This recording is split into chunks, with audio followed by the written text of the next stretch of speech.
Hi guys, and welcome back to Riley's on the Road. We visited Denali and Talkeetna for a week. Let's check out what happened.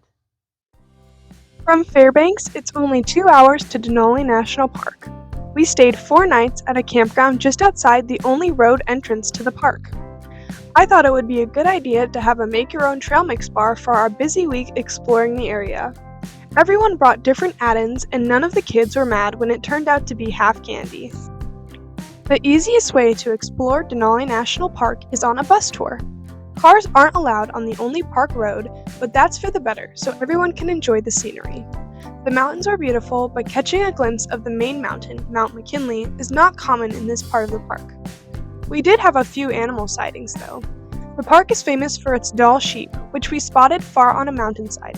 The protection of these sheep was the primary motivation for the creation of Denali National Park, then Mount McKinley National Park, in 1917.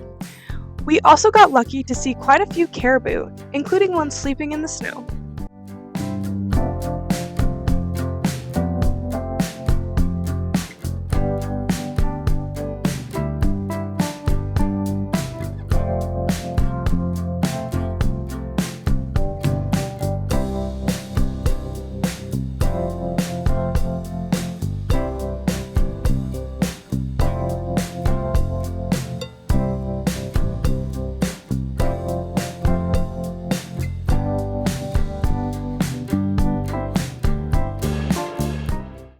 The bus ride was around 4.5 hours total, and we got out to walk around at the end of the road.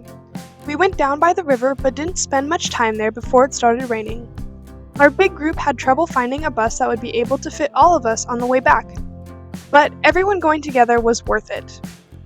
Over 2 hours in a bus each way is certainly not exciting, but we have an easy time entertaining ourselves and had a blast anyways. We decided that Denali National Park itself was unfortunately really not all it's hyped up to be. One special thing about Denali is the historic park kennels. We got to visit them, and it was so cool. The Denali National Park kennels are the only operating sled dog kennels in the U.S. National Park system. Established in 1922 to patrol the wilderness where motorized vehicles are prohibited. There are about 30 dogs in the program, which fluctuates depending on how many dogs are retiring and how many puppies there are. We got to go all throughout the kennels and meet the dogs, which was so much fun. They're adorable.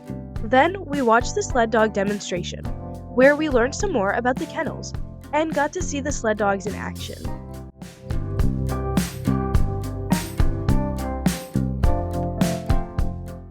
After the demonstration, most people left, but our group stuck around to pet the dogs some more. And when there was less of a crowd, some of the workers gave us a chance to hold the puppies. There were 4 puppies, and we each got to hold them. They were so cute. Definitely made our day.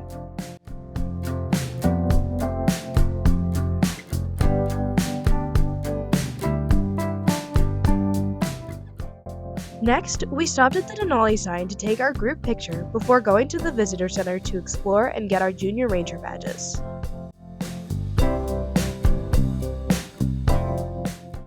The next day, we hiked around Horseshoe Lake. This was definitely the prettiest scenery we saw in Denali. We walked 2 miles round trip, down and around the lake, as well as over to a nearby river, before heading back up.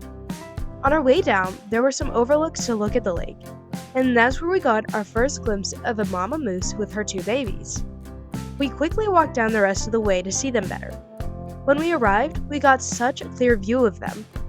The mama was huge, peacefully feeding out in the water while the babies laid on the shore.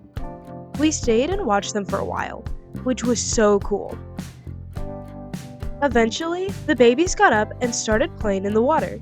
Seeing such amazing creatures up close was incredible.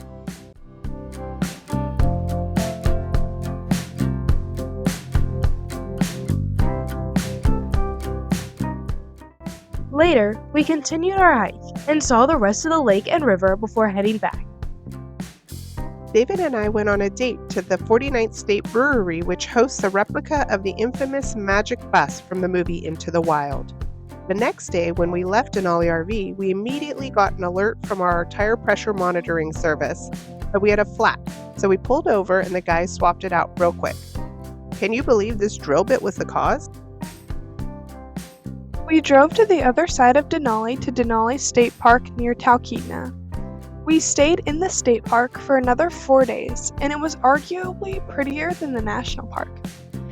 This is the Mount McKinley spotting area, so we were always searching the mountain range and surrounding clouds for the towering Denali. She peeked her head out a couple of times. One day we went to explore the town of Talkeetna. On the way there, we stopped for a tour of Talkeetna Birchworks. We learned all about the process to produce birch syrup, which was fascinating. Talkeetna Birchworks is the world's largest commercial producer of birch syrup, producing between 1,000 to 1,500 gallons of pure birch syrup a year, out of only 5,000 gallons produced worldwide. One of the main reasons so little is made is because creating birch syrup is very difficult, considering 110 gallons of sap is needed to make just 1 gallon of syrup. We got to walk through a replica of how they tap trees to harvest the sap, as well as see the kitchen where the sap is condensed. We also got to taste test each different kind of syrup, and we were all surprised to find that the later reserves, meaning the sap was harvested later in the sap run, taste very similar to teriyaki.